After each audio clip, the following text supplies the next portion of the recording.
Sa ikalawang yugto ng Prima Donnas ay magbabalik na si Lenlen mula sa Australia na may bagong looks at mas pinaganda.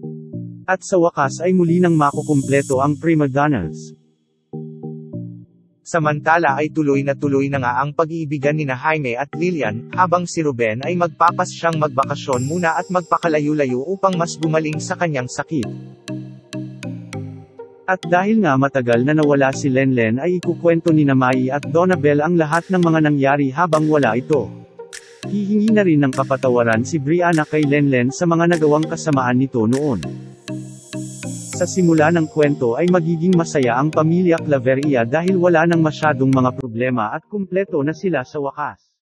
Dadalawin din ng Prima Donnas ang puntod ng kanilang tunay na ina pati na rin ng kanilang lola na parehong namatay dahil sa mga masasamang plano noon ni Kendra. Magbabalik eskwela na rin ang tatlo kasama si Brianna at dito na nga nila makikilala ang mga bagong karakter na papasok sa teleserye na kanilang magiging love interest. At magbabalik na rin ang mga kaibigang karakter na nawala noon dahil sa pandemya.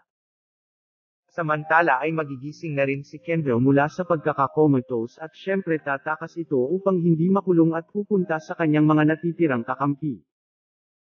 Hindi pa rin natitinag si Kendra dahil may binabalak na naman ito laban sa mga Claveria.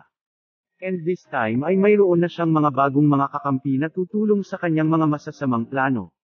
Sino kaya ito? Abangan! Nagustuhan mo ba ang video? I-like at mag-subscribe ka na. Maraming salamat sa panunood.